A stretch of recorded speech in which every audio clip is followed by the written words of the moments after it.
Mwaramutse neza mwese.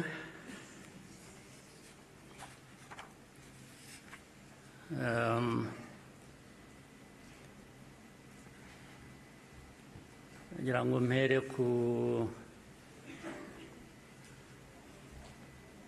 ngingo yo kuvuga ubuhamya Minisitiri Bizimana yatugejejeho. Hari ubundi buhamya burebure burimo amateka akomeye Theoneste namaze kutugezaho. Ibyo twumvise byose bifite aho bishingiye. Ni ukuri abafite uko babihakana cyangwa babihakanya, ngira ngo bafite akazi gakomeye kugira ngo uhindure amateka nk'ayo y'abantu nk'abandi, uyagire uko ushaka, yaba mu gihugu hano byaba hanze, cyane cyane bakunze guhindura aya mateka yacu ku mpamvu zitandukanye.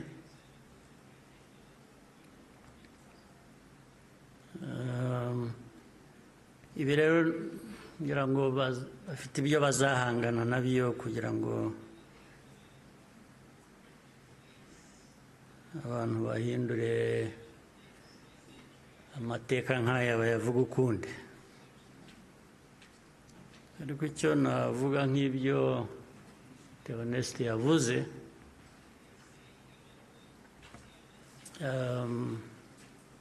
ibihe byo birahinduka, ibihe byarahindutse.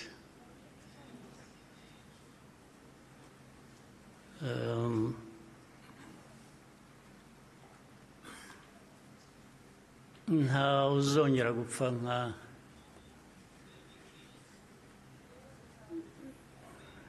nk'uko Theoneste yabivugaga, n'abapfuye cyangwa nawe uko yapfuye. Buriya yarapfuye, kuba ariho ni nko kuzuka, ariko nta wakongera gupfa kuriya. Impamvu kandi mu zindi nyinshi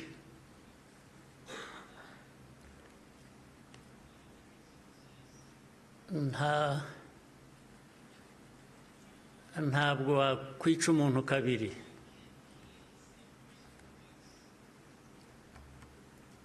Ubigerageje azakwica mbere yo kumwica. Ubwo turi aha mutureba, bamwe bajya bashinyagura bavugira hanze.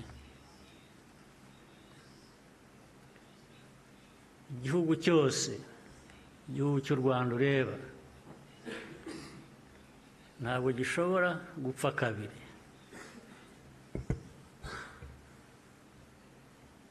Mbere y'uko wakwica u Rwanda azakwica. Ntabwo wakwica abantu kabiri, ntibibaho. Tureba aha ntabwo twapfa kabiri. Ari twe bakuru, ari abana bacu, ntawe uzabica kabiri, ntibishoboka, ntabwo byakunda.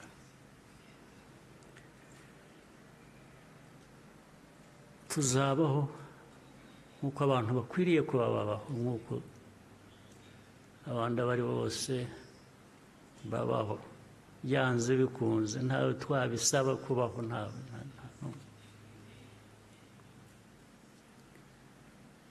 Uko mbivuze uku, hari ababyumva ukundi cyangwa hari abazabisubiramo ukundi